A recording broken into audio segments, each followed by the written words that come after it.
Hey y'all, if you want to see how I took my client from this to this, stay tuned.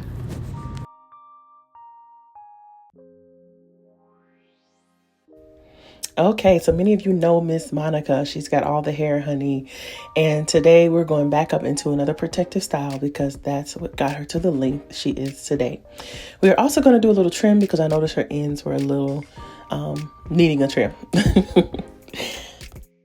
Okay, so I love me some Dudley's cream press, and even though she's not getting a silk press, man, that stuff is so moisturizing. So I just use it at my own discretion, and this is one of those days where I'm like, okay, I need some heavy moisture. We're going for it. So when preparing to do a trim, I always check to see if the hair goes past the chair. If it does, then I typically have my client stand because you want to trim ends at a 0 elevation. If you lift that hair up, then it will create a layered effect, and if the client doesn't want that, then they'll be upset. So for this style, you want to part the hair from the top of the ear to the top of the ear and check and double check to make sure that your part is straight and neat and everything is even. So as we're getting started with the braid down, I wanted to make a note here because I didn't record it, but I did 3 tiny individual braids at the back of her neck because that's where she's prone to get bumps. And so even though I don't braid super tight, it's still, I'm like, man, I didn't even braid tight. And she said, I know, but it's just right at the base of my neck. So we did 3 individuals there. And then as you can see, once I get them braided in, I can pull it out a little bit and loosen it at my own desired amount. And so that way she's not stuck with tightness at the base of her neck and she can actually enjoy her entire style.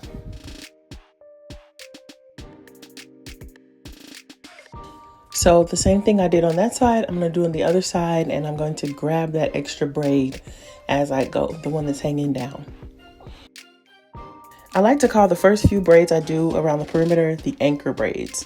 And so these are foundational, especially if you're getting like a sew in and you need to put net and you're sewing the net right around that perimeter.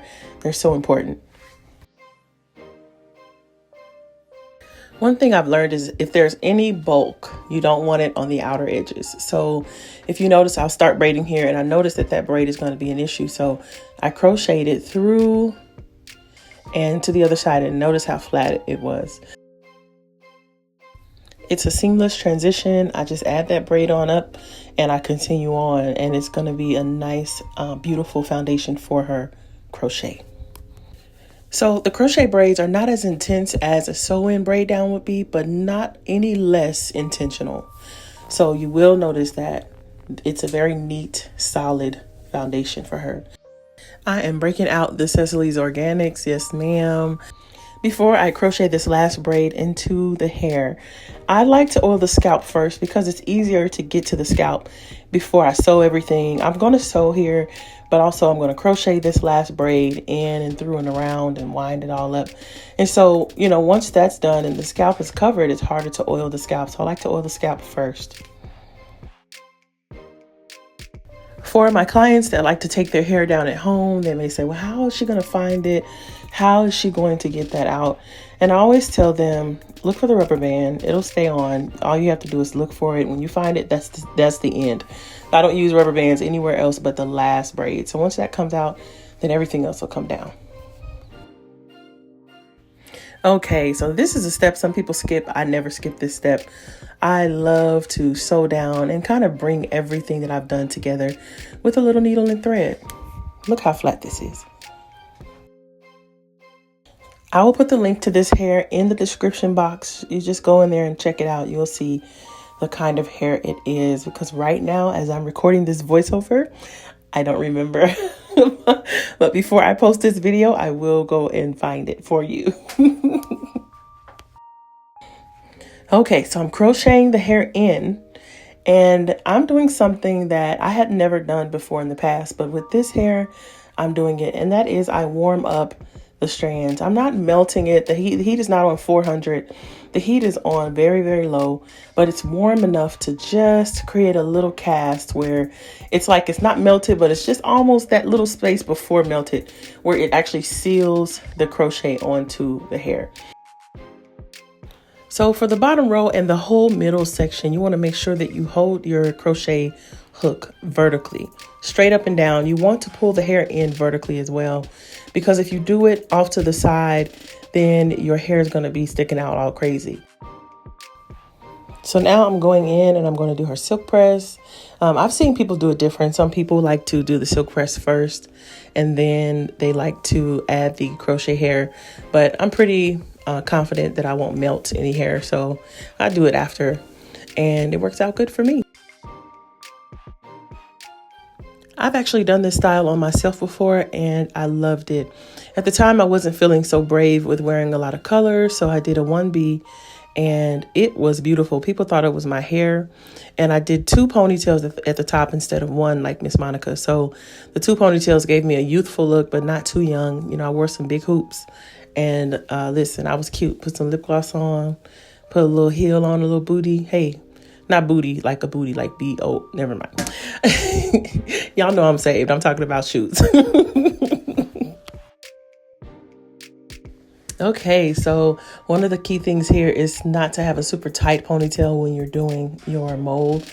Kind of loosen it a little bit. If you saw there, I did go and I pulled on that band just a little bit to loosen it up, to give me some room. Also, Miss Monica's not really a baby hair kind of girl, so hey, we went straight up. Me, I would like a little sideburn, you know, a couple of little baby hairs, but hey, to each his own. And she's gorgeous. She has a beautiful forehead and beautiful face. So I was with it. Let's go. After I get the preliminary mold up, I like to take the band off, spray that base, and comb it, and then put the band back on. So that's what you're seeing now. I put the band back on. I'm going to give her a braid. And if you look at this braid, I mean, it is long, okay? And my other client is sitting over there in the back, so I know that's probably why I missed recording some things, because I got behind trying to make sure I caught every moment. So when she walked in, I was like, okay, let me move. The same way I crocheted the hair onto her head, I'm going to crochet it onto this scrunchie. And I believe I used 7 to 9 pieces. You don't need a whole lot for your bun unless you want just a huge bun. I like to leave some band so that I can wrap it around without wrapping the extensions around too.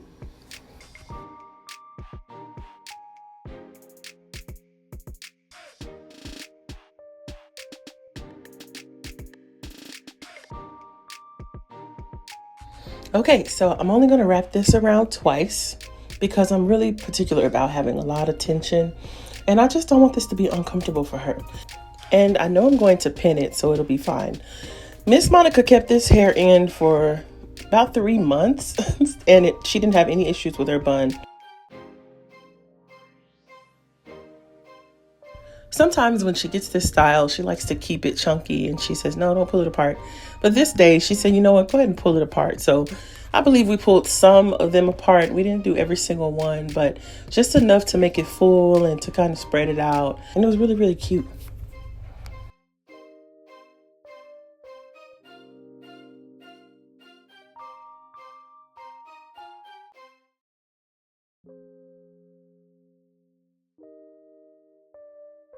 So I'm going to go in with my shears and kind of shape things up to make sure that everything is rounded and nice and pretty and there's no scraggly pieces.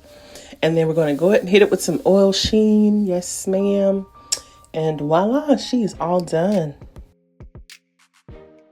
Miss Monica does not come to the salon without her lips or her earrings, honey. Okay?